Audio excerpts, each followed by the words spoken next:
Her foot brushed mine under the table, deliberate, slow, like a secret passed in silence.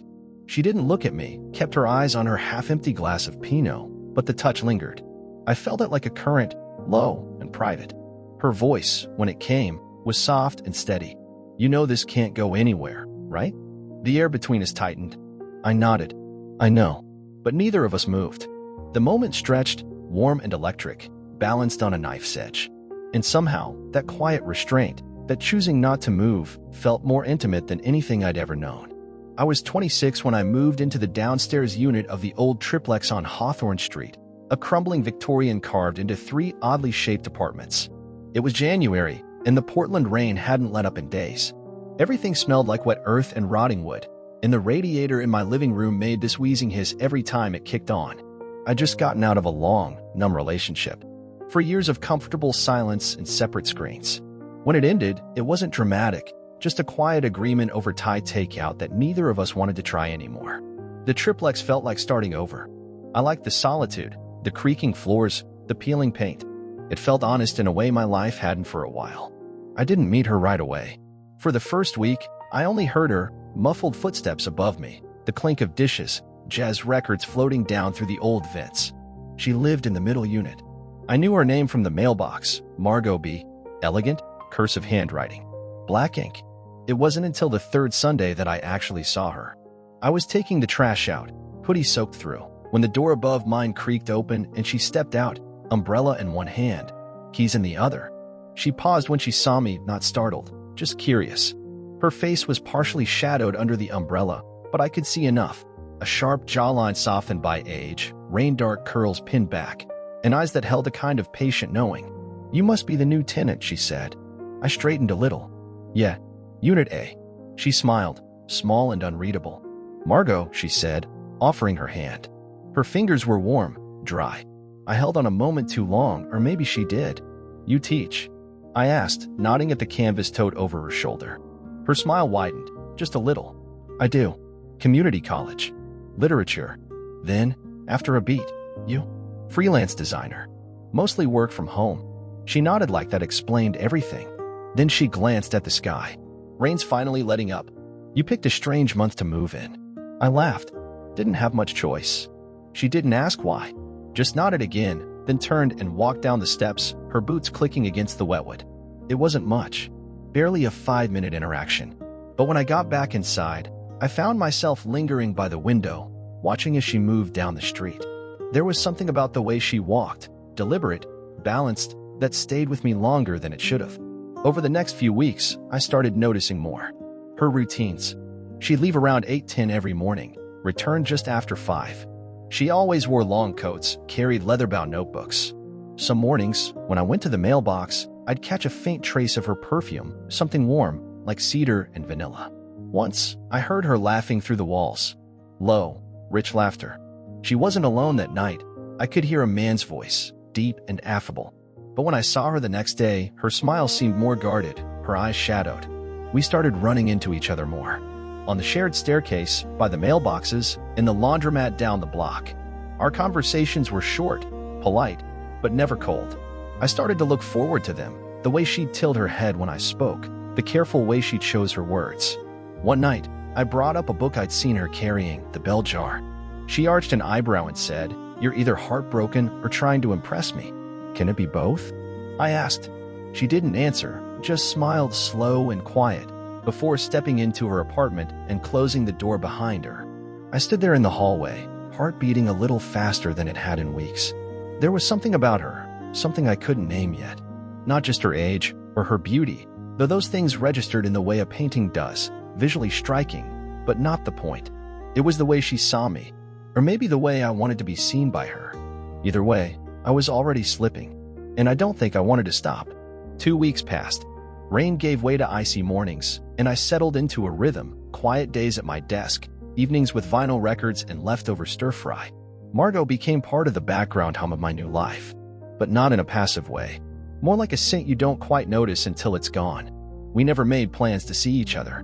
It just kept happening. In the stairwell, at the cafe down the street. Once, in the aisle of the tiny bookstore tucked behind Hawthorne Avenue, we both reached for the same copy of Norwegian Wood. Her fingers brushed mine. She hesitated, then pulled back. "You take it," she said. "I've read it." "So have I," she replied. "But sometimes we revisit things for reasons we don't admit." I nodded, not really sure how to respond to that.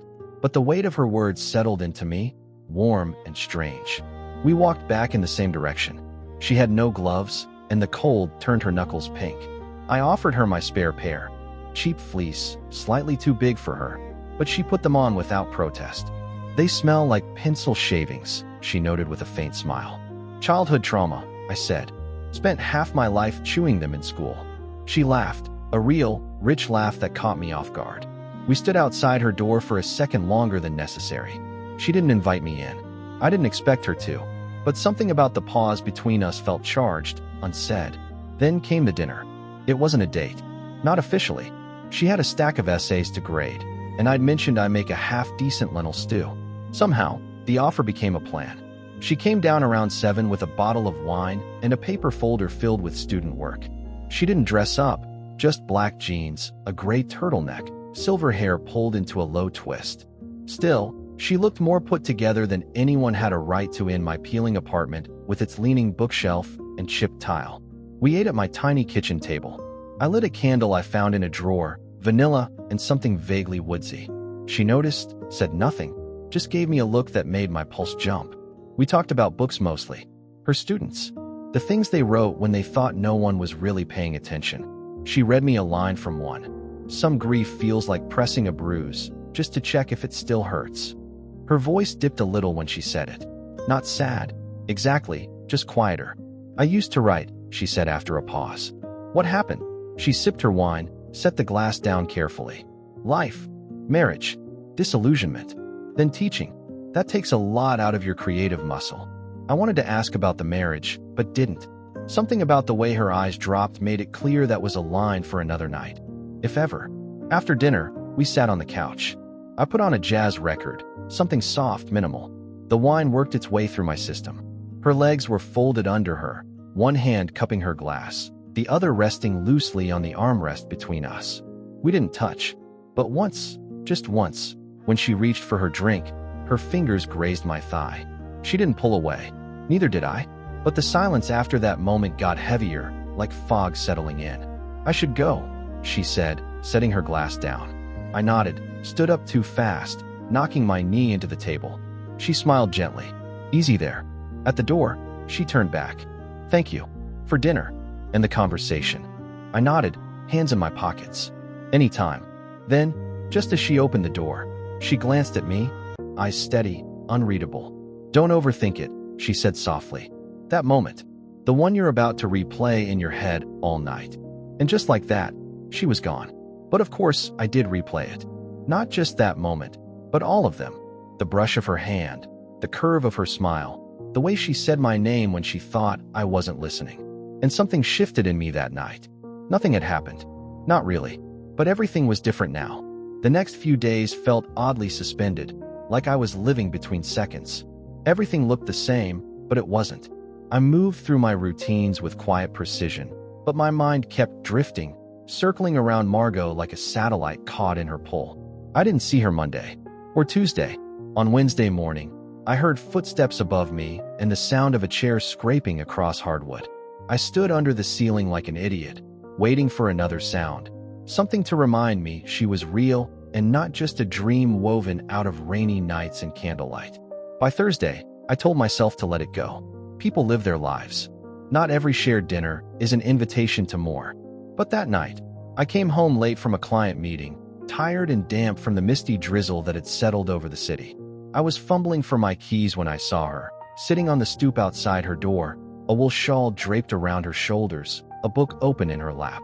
She looked up, met my eyes, and for the first time, she seemed unsure. Tentative. "Hey," I said quietly. "Hi," she replied, closing the book without marking the page. I hesitated. "Bad day." She shook her head. "Just long. Needed air." I stepped up beside her. "Mind if I sit?" She moved over wordlessly, made space. Our shoulders didn't touch, but they almost did. It felt like standing on the edge of something, not quite falling, but leaning forward. We sat in silence for a while. I watched the streetlights flicker, heard the low hum of a car passing in the distance. Then she said, "You're very still." I glanced at her. Still. Most people your age fidget or fill silence with noise. But you don't.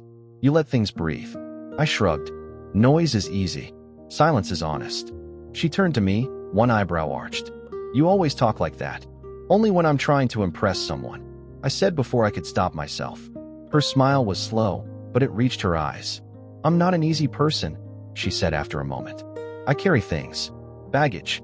History. Sometimes I say the right thing and mean the opposite. Sometimes I retreat. I just want you to know." I nodded.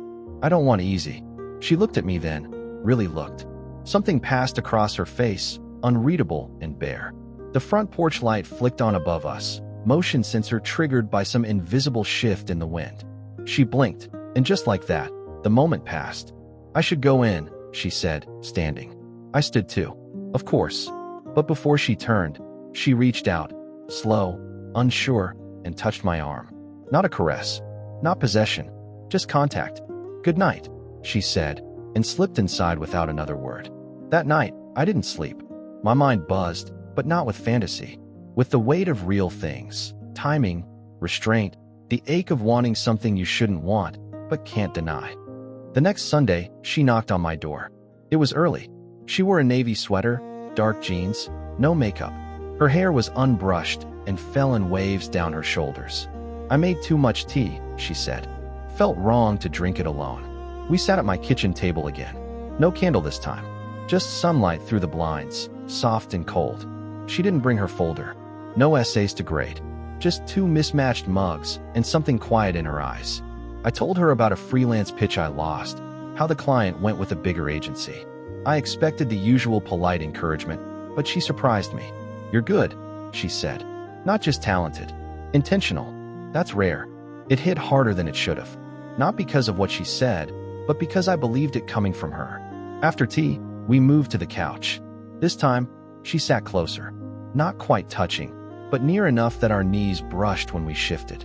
I could feel the warmth of her body next to mine, the slight scent of bergamot and something floral. Her hand rested loosely on her thigh, fingers drumming now and then. I wanted to take her hand, but I didn't. Instead, I said, "Why did you really come down today?" She turned her head slowly, met my eyes. "Because I wanted to be near you," she said simply. And that was it. No kiss, no dramatic moment. Just those words, soft and exposed, landing between us like something sacred. After that morning, something shifted between us, subtly, but undeniably. We didn't talk about it. There was no new vocabulary for what we were now. But the quiet between us began to stretch longer, hold more. It was no longer absence. It was presence, unspoken and full. She came down again on Tuesday evening. I was making pasta, half focused, half distracted, when I heard the knock.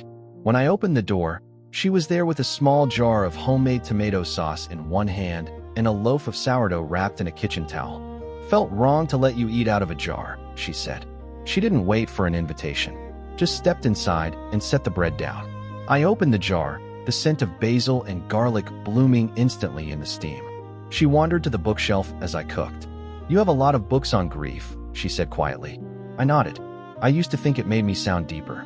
Then I realized I was just trying to understand my dad. She turned, expression unreadable.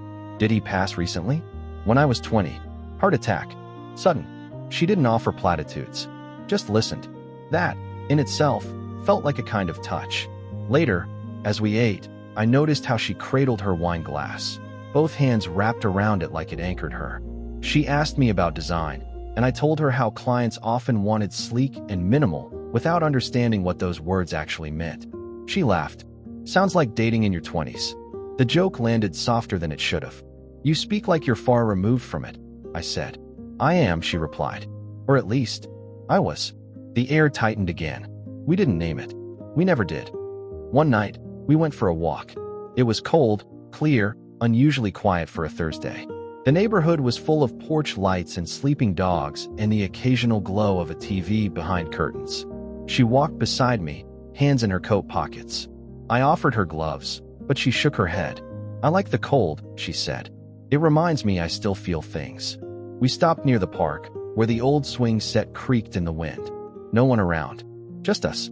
She leaned against the fence, her silhouette sharp in the orange glow of a nearby streetlight.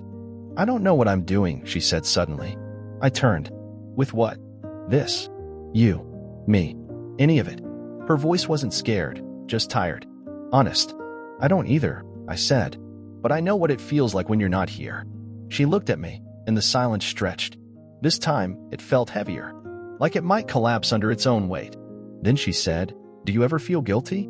I didn't pretend to misunderstand. Sometimes, I admitted, but not when I'm with you. She nodded, slowly. I feel young when I'm near you. Not just younger, young. Like I still have something left that matters. I stepped a little closer. Our shoulders touched. Maybe that's not guilt, I said. Maybe that's the part of you that hasn't had room to breathe in a while. She didn't respond, but her hand brushed mine, and this time, slowly, deliberately, her fingers curled around mine and held. We stood there like that, not speaking, just breathing. Back at my apartment, we didn't linger at the threshold.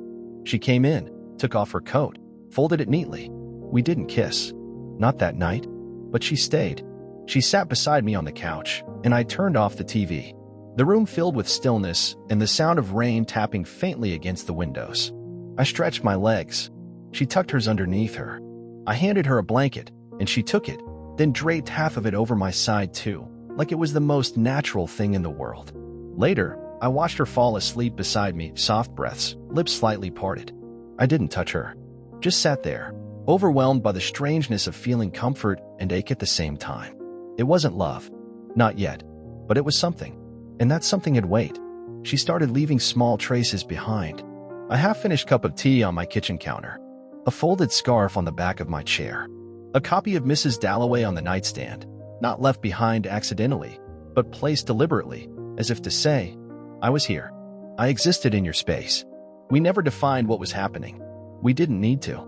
The rhythm had changed. She'd come down 2-3 nights a week, sometimes just to sit quietly with me, sometimes to talk. Other nights we said little at all, just occupied the same space in that rare, unspoken companionship that asks nothing but attention. She told me once about a man she used to love, not her husband, someone else. Before marriage, before motherhood, before time folded her life into boxes labeled responsible and appropriate. I was 19, she said. He was 30. We had no business being anything, but for one summer, we were everything. What happened? I asked. She smiled sadly. Life. He moved. I stayed. And we told ourselves it had only been a season anyway. Like pretending it was small made it easier to lose. Her hand found mine then. I didn't speak. There was nothing to say. That was the night I touched her hair for the first time. She had fallen asleep beside me again, her head resting on a pillow, light from the street filtering through the blinds. I ran my fingers gently through the waves near her temple, slow, reverent. She didn't stir. But the next morning, she kissed me on the cheek before leaving, and her voice trembled just a little when she said goodbye. It couldn't stay like that. We both knew it. The longer it went on, the closer we got to the edge of something neither of us could name, but both felt coming. I started to see it in small things. The way her smile faltered when I mentioned my friends. The way she hesitated before knocking, like checking the wind. The time she nearly said, I missed you, and caught herself just in time. One night, I asked her, what would happen if this became real? She didn't answer right away, just looked out the window, where rain left soft patterns on the glass. Then she said, it already is. That's the problem. February arrived colder than usual. One Sunday afternoon, she came by without warning. No makeup, no book in hand. Just Margot, in a heavy green sweater and jeans, her eyes red-rimmed and serious. I knew something was different before she even spoke. My sister invited me to Paris, she said. I blinked. What? She wants me to spend a few months there. Her partner got a residency.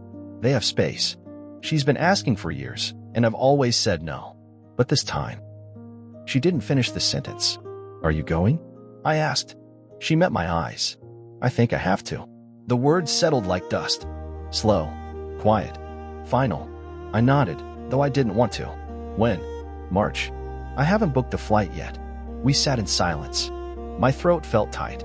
She reached across the table, touched my hand lightly. I don't regret any of this, she said, but I don't want to hurt you either. You're not. I lied. She smiled, but didn't correct me. The following week, we didn't see each other. Text came slower. A simple, Busy tonight. Grading. Or rain's bad. Staying in. I told myself it was nothing, but I knew better. Everything has its season, and sometimes the deepest connections are meant to be brief, not because they weren't real, but because they were too real to survive the ordinary weight of life. Still, that didn't stop me from waiting, from hoping she'd knock one more time, from leaving the hallway light on, just in case. The night before she left, I found a note in my mailbox. It was folded into thirds, pale blue stationery, no envelope. Just my name written in that unmistakable slant of hers. Inside, a single line. If you're still awake, come up. It was 10:41 p.m. My apartment was dim, half cleaned. I stared at the note longer than I needed to, like it might change its meaning if I gave it time. When I stepped into the stairwell, every creak of the old wood beneath my feet felt louder, more final. Her door was ajar when I reached it. She was in the living room, barefoot, wearing a long black cardigan over a gray camisole and soft cotton pants. A record played low, Chet Baker. The air smelled faintly of oranges and something floral I couldn't place. She looked up at me from the couch. "Hey," she said, like it was any other evening. "Hey," I echoed. She patted the space beside her. I sat. Neither of us spoke for a long time. The room was warm, softly lit. Everything about it felt like the last scene in a film, tender and certain and unbearably quiet. "Finally," she said. "I didn't know how else to say goodbye." "You could have just left a note," I said, smiling gently. "I tried," she replied. "But you came anyway." We sat like that for a while, our bodies close, but not touching. I could feel the heat from her thigh against mine. Her fingers rested on her knee, twitching slightly. "I don't know what to say," I admitted. "You don't have to say anything." But I wanted to. So I turned toward her, took her hand, and for the first time, didn't ask permission to hold it. Her fingers curled into mine. "You changed something in me," I said. "Not just these last weeks. I mean, I didn't know I could feel this way again, not without losing myself." She didn't look at me, just stared ahead, eyes shining. "I was afraid," she whispered, "that I'd ruin you, that you'd look back on this and feel taken." "I don't," I said quietly. "I won't." At that, she turned and looked at me. Her face was bare, no defenses, just all that quiet, complicated tenderness we'd been circling since the first cup of tea, the first brush of hands, the first moment we didn't speak what we meant. She leaned forward, slowly, deliberately, and kissed me. It was soft, almost reverent. A kiss that wasn't trying to own anything. A kiss that said, "I see you." I remember. When it broke, she rested her forehead against mine and closed her eyes. "This isn't an ending," she murmured. "Just a place we paused." I nodded, because if I spoke, I would have said something I wasn't ready to let go of. We stayed like that a while longer. No more words. No more movement. Just two people holding the moment still, knowing it couldn't last. The next morning, she was gone. Her apartment door was closed. The hallway smelled like nothing. I stood there for a long time, hand on the railing, listening for a sound that didn't come. On her door was another note. "Thank you for the space to be who I forgot I was." I didn't cry. Not then.